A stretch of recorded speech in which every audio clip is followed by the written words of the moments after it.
हालाता का मैं मारा सू है बुरा को रे, तेरी गोली की जो लागे बात छुरा को रे, तेरे दिल के रे कमरे में कैद रहना था, मने घनी थी जरूरत रे तेरे प्यार की, बाकी सारी होट लूंगा बस या है कोना ओटू मने, एक तो वजह बता दे इनकार की।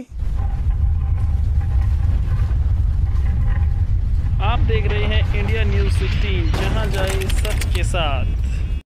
नमस्कार साथियों, स्वागत है आपका इंडिया न्यूज़ 16 में। मैं प्रदीप कौशिक। दोस्तों, आज हम पहुंचे हुए हैं रोहतक के क्षेत्र में, जो हमारा हरियाणा का हृदय कहा जाता है, दिल कहा जाता है। वहां पे हम आए हुए हैं और जो यहाँ जो फेमस सेलिब्रिटी हमारे हैं हरियाणा के कलाकार, उनसे हम आज आपको मिलवाएंगे। और इसी कड़ी में हम शुरुआत करते हैं। ये बता रहे हैं कि मैंने बहुत ही छोटी उम्र में इस काम की शुरुआत कर दी थी, और कितनी छोटी उम्र में, इससे पहले हमने काफ़ी कलाकार मिलवाए हैं जो छोटी उम्र में शुरुआत करते हैं, लेकिन इन्होंने और भी छोटी उम्र से शुरुआत करके आज अपना बहुत बड़ा नाम कमाया है। तो दोस्तों, बात करते हैं ईशांत राही जी से। सर, स्वागत है आपका इंडिया न्यूज़ 16 में। नमस्कार जी, मैं आपके सभी दर्शकों को, आपके सभी सब्सक्राइब वालों को, मतलब जो जिन्होंने सब्सक्राइब किया है, और अपने हरियाणा की सारी जनता को मेरी तरफ से राम राम।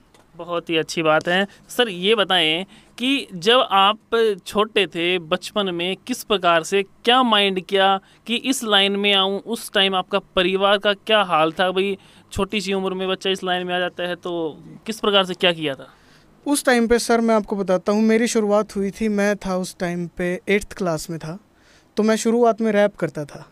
हाँ जी, तो मतलब गाता भी था, और रैप में मेरा ज़्यादा रुझान था। तो हनी सिंह जी का दौर था, और तो मैं उनको फॉलो करता था। फिर मेरे को रैप करते करते मेरे को पता चला बाद में, कि सभी को बाद में पता चला था कि हनी सिंह जी म्यूज़िक भी खुद ही कंपोज करते हैं। तो उसी दौर से मतलब कि रहा था।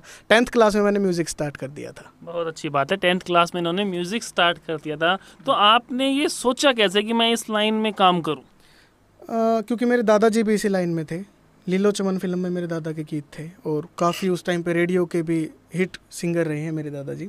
फिर मेरे डैडी जी का भी अच्छा दौर रहा, जिस टाइम पे सीढ़ियाँ आती थी, आजकल तो यूट्यूब का दौर है, तो उस टाइम पे भी मेरे डैडी का अच्छा नाम था। और उसके बाद फिर मतलब लाइन से तो क्या है कि एक खून में ही होता है ना सर, तो वही था कि एक गॉड गिफ्ट लगा लो, और एक रुझान था इस चीज़ में। और दादा और मेरे पिताजी को देख के हमने ये, मेरे पिताजी का नाम है श्री डॉक्टर रविंद्र राही जी, और मेरे दादाजी श्री ओम राही जी। बहुत अच्छी बात है। जैसे खून में ही था, तो आपने कभी ये नहीं सोचा कि मैं इस लाइन से हट के कुछ अलग करूं? हाँ, तो मेरे डैडी जी और मेरे दादाजी सिंगर थे, तो मैं टेक्निकली लाइन में आया ना सर। अच्छा, वहाँ से अलग, थोड़ा सा अलग करके आपने म्यूजिक को थोड़ा अलग, नया मोड़ दे दिया। तो एजुकेशन किस प्रकार से रही आपकी? एजुकेशन सर, मैंने अभी बीकॉम सेकेंड ईयर से छोड़ दिया था, क्योंकि अभी काम का भी इतना प्रेशर रहता है, और फिर और भी कई चीज़ें हैं, तो मैं ध्यान नहीं दे पा रहा हूँ। और मतलब अभी गैप है, लेकिन करेंगे। पीएचडी करने का मेरा मतलब कि वो है, और मैं पीएचडी करूँगा म्यूज़िक से। मेरे पिताजी भी पीएचडी हैं। आप ये कह रहे हो कि बीकॉम करके छोड़ दी कर रहा था, तो आप म्यूज़िक लाइन से हो, फिर बीकॉम में क्यों घुसे? क्योंकि +2 कॉमर्स से थी ना। तो आपको पता है, तो मैं तो म्यूज़िक की तरफ जा रहा, फिर कॉमर्स में क्यों बैठे आप? तो यही खास वजह बस डैडी। अच्छा, पापा ने कहा कि भाई इस काम को, थोड़ी दूसरा काम स्टार्ट करना है तेरे को। तो बहुत अच्छी बात है। तो जिस प्रकार से आपने ये किया, स्टार्टिंग में सबसे पहले जब शुरुआत की, उस टाइम आपने क्या किया था? जब स्टार्टिंग में शुरुआत की, तो मेरे एक दोस्त थे मलकित फोगाट जी, तो हम उस टाइम पे इकट्ठे ही रहते थे, इकट्ठे पढ़े हैं, और फिर साथ साथ हमने काम स्टार्ट किया था। तो वो लिखते थे और मैं अपना हल्का फुल्का कंपोज करता था सर। तो उसके बाद पहली बार कब गाया था आपने? उसके बाद पहली, तब तो देखो बच्चों जैसी आवाज़ थी। फिर क्या है कि थोड़ा थोड़ा करते करते जब मैं 17 साल का हुआ, तो 17 साल का होने के बाद मैंने फिर गाना स्टार्ट किया था। 17 साल की उम्र में आपने गाना स्टार्ट कर दिया था। तो पहला गाना गाया, उस पर आपको कैसा रिस्पॉन्स मिला? पहला गाना सर मैंने किसी की डम्मी करके भेजी थी, तो डैडी को भी अच्छी लगी, तो डैडी ने उस टाइम पे बोला था कि गाया करो। बहुत अच्छी बात है। मीन्स घर वालों का पूरा सपोर्ट रहा आपके पीछे? हाँ जी, सपोर्ट भी रहा है, और थोड़ी डांट फटकार भी चलती रहती है अभी भी, क्योंकि मेरे डैडी बोलते हैं कि साथ के साथ एजुकेशन भी ज़रूरी है। वो तो बहुत अच्छी बात है। एजुकेशन होना, हमारे पास डिग्री होना और ज्ञान होना बहुत ही ज़रूरी है। लेकिन अब आप इस लाइन में जा रहे हो, तो इस लाइन में आप बता रहे हो पीएचडी करोगे, तो उसका क्या प्रोसीजर रहेगा आपका? प्रोसीजर सर यही रहेगा कि अब मेरे को +2 दोबारा आर्ट्स से करनी पड़ेगी, और करनी पड़ेगी। अब वो तो सच्चाई है, सभी दर्शकों को भी बता देना चाहिए। तो दोबारा करके फिर मतलब कि मैं बीए करूँगा और बीए के बाद म्यूज़िक से एमए होगी, एमए के बाद नेट होगा, नेट के बाद फिर पीएचडी होगी। तो ये तो ठीक है। अब आप दोबारा से +2 करोगे तो घर वाले क्या इस पे मानेंगे या क्या कुछ कहेंगे?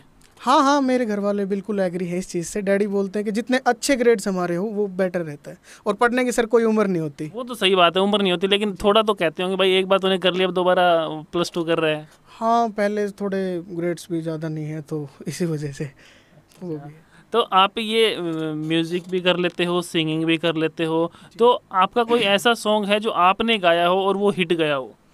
सर हिट और फ्लॉप का तो कुछ कह नहीं सकते, लेकिन मेरा इनकार सॉन्ग जो अभी मैंने किया था जनवरी में, तो हिट और फ्लॉप तो सर एक बहुत बड़ी बात है। नहीं वो सर, वो तो ऑडियंस पे डिपेंड करता है। अपने माइंड में हम जिसको बहुत अच्छा मानते हैं ना, वो हमारे लिए हिट होता है। भाई मैं सोचता हूँ मैंने ये काम किया, मेरे मन से ये बहुत अच्छा है, तो वो हमारे लिए हिट है। तो आपको कौन सा गाना अच्छा लगता है, उसके बारे में अगर आपको याद है तो 2-3 लाइनें दर्शकों को सुना दें।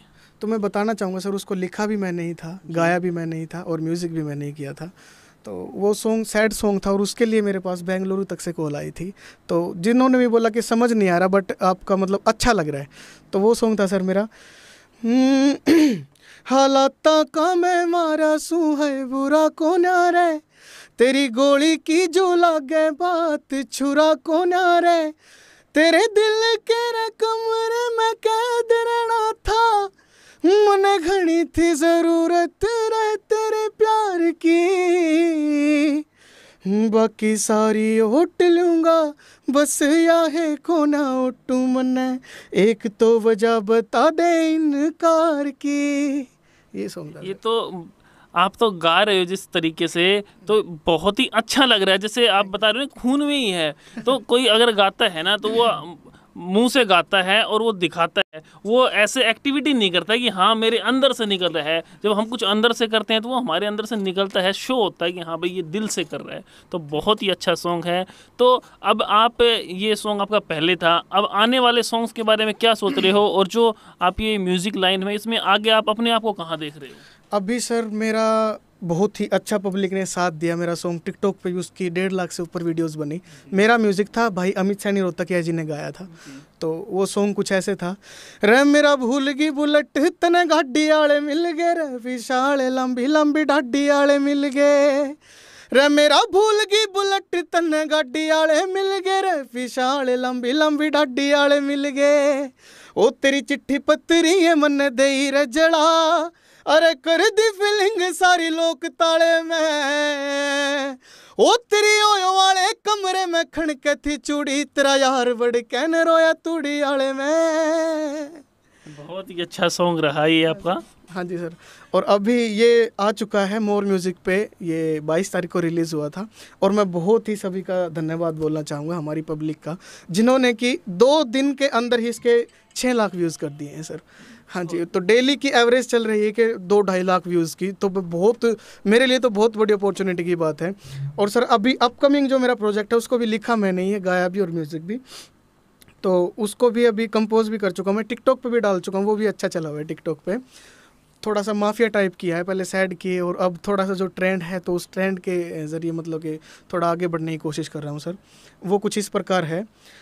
रे आज सुनी से तू मारन ने अंडे से मने, ओ दिल्ली लावे सर यूपी आला कट्टा मांग के, ओ जब छोटा सा तू बैठ गिंडी खेला करे था, ओ तेरा यार चला करता सामान टांग के। वो कुछ ऐसे बहुत ही अच्छा सॉन्ग है, जो आजकल जो बच्चे चाहते हैं ना उस प्रकार का सॉन्ग है ये। आजकल ऐसी प्रकार के बच्चे जो है सॉन्ग पसंद करते हैं। बट एक चीज़ और कहना चाहूँगा मैं अपने सभी दर्शकों को कि देखो ये सिर्फ एक आपके एंटरटेनमेंट के लिए सॉन्ग्स हैं, तो प्लीज़ इनको अपनी निजी लाइफ में मत लिया करो। काफ़ी लोगों ने, हमारा पीछे सॉन्ग आया था ब्लेड डाके निशान, तो उस पर कईयों ने नर्स काट लियो, तो प्लीज़ इससे हमारे ऊपर भी बात आती है और हमें अच्छा नहीं लगता। देखो आप लोग चाहते कि हम आपको एंटरटेन करें, सो प्लीज़ आप ये चीज़ें मत किया करो दोस्तों, प्लीज़। तो दोस्तों जो आपके ये सुपरस्टार हैं इनकी बात आपको माननी चाहिए, और ये जैसा कहते हैं वैसा करना भी चाहिए। जिस प्रकार आप इनको फॉलो कर रहे हो सॉन्ग्स के लिए, इनकी बातों को भी फॉलो करें। तो सर ये बताएं कि जिस प्रकार से अब कोरोना का दौर चल रहा था, इसमें आपने क्या कुछ मेहनत करके कितने सॉन्ग्स बनाए, और किस प्रकार से कोरोना में जो मदद चाहने वाले लोग थे उनकी किस प्रकार से मदद की? तो सर मैं आपको बताना चाहूँगा कि जो कोरोना और लॉकडाउन जो भी हमारा चला था, तो उस लॉकडाउन में ही मैंने दोबारा एंटर किया है। एंटर का मतलब दोबारा हिट सॉन्ग्स, जो मतलब कि 2 साल से पीछे कोई हिट सॉन्ग नहीं था इतना। तो अभी जो ये था हमारा ओए वाला कमरा जो मैंने आपको सुनाया, मेरा भूल की बुलेट, और इसी दौरान एक सॉन्ग और हमने किया था, मैं तो टूट सा गया, वो भी अमित सैनी जी ने गाया है और म्यूज़िक किया है मैंने। तो वो कुछ इस प्रकार है।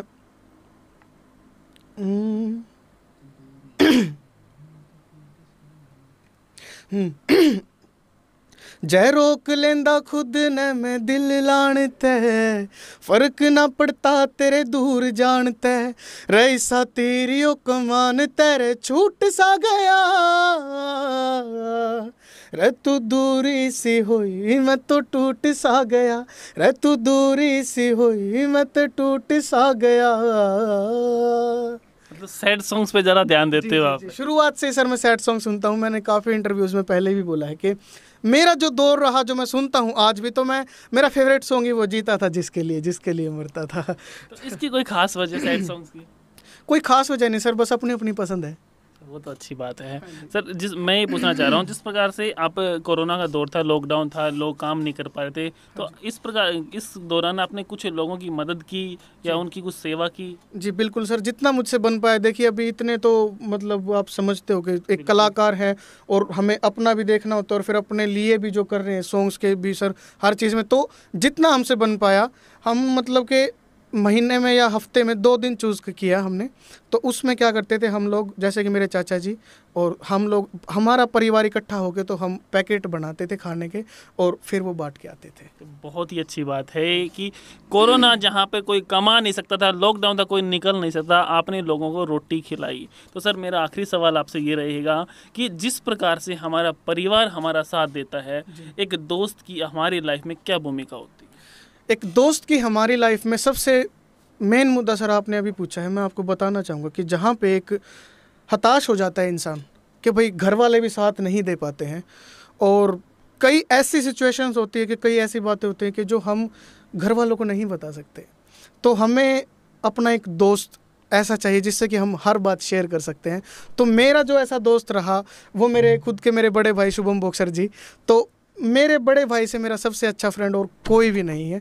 मैं मेरे भाई से हर एक बातें शेयर कर लेता हूँ, वो मेरी बातों को मतलब के सुन के और उन चीज़ों की मतलब के निचोड़ भी निकालते, और मतलब मेरे बड़े भाई से अच्छा मेरा इस दुनिया में कोई भी दोस्त नहीं रहा। हम तीनों भाइयों को मतलब आप देखोगे, जैसे कि अभी आपने देखा अक्षत राही मेरे छोटे भाई, तो हम रहते एक दोस्त की तरीके से, और मेरे पिताजी भी ऐसे ही, हम लोग घर में भी ऐसे ही रहते हैं सर। तो बहुत ही अच्छी बात है। कहीं ना कहीं परिवार से बढ़ के हमारे दोस्त की भूमिका होती है, इस बात को कितना मानते हैं आप?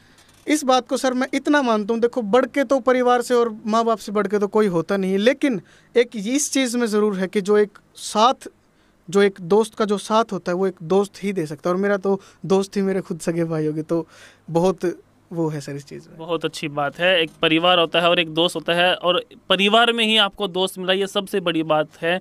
ऐसा हर जगह होता नहीं है, कहीं लाखों में एक जगह पे होता है। तो सर ये बताएं, आप अपने आप को म्यूज़िक की दुनिया में कहाँ पे लेके जाना चाहते हो? सर मैं अभी सभी को बता देना चाहता हूँ कि मैं जो चाहता हूँ कि देखिए, जब हम बड़े सपने देखते हैं तो बड़ा काम कर पाते हैं सर। तो मेरा जो सपना है, मैं मतलब कि बॉलीवुड का तो है ही है सर, लेकिन एक जो पंजाब की कनाडा में जो बात है ना सर, जो वहाँ पे इनकी एक आप लगा लीजिए, मैं कनाडा जाना चाहता हूँ एक बार, वहाँ पे म्यूज़िक कंपोज करना चाहता हूँ, कनाडा जाके पंजाबी म्यूज़िक करना चाहता हूँ। बहुत ही बड़ी बात कही है। साथ सर मतलब क्योंकि पंजाब और हरियाणा बोलते हैं कि एक माँ के बेटे हैं, बस करवट लेके लेटे हैं। तो उस चीज़ को भी तो वहाँ जाके एक जागरूक करेंगे सर कि हरियाणा और पंजाब अलग नहीं है, तो हम इकट्ठा काम मैं वहाँ पे जाके करना चाहता हूँ कि पंजाब और हरियाणा दोनों एक है। दोनों वहाँ पे पहुँच चुके हैं। जैसे आपने सोच लिया ना, जब अगर हम कोई काम करने की सोच लेते हैं तो कभी ना कभी वो काम पूरा ज़रूर होता है, अगर हम उसके पीछे लगे रहे तो। जिस प्रकार से आप बोल रहे हो ना, आपके अंदर कॉन्फिडेंस है, एक न एक दिन आप ज़रूर करोगे, और जो देख रहे हैं उनके लिए उनका सपोर्ट आपको हमेशा रहेगा। तो दोस्तों, हम बात कर रहे थे ईशान राही जी से, जो एक बहुत ही बड़ा फेम बन चुका है, और इस प्रकार से और कलाकारों से मिलने के लिए देखते रहिए हमारे यूट्यूब चैनल को। धन्यवाद।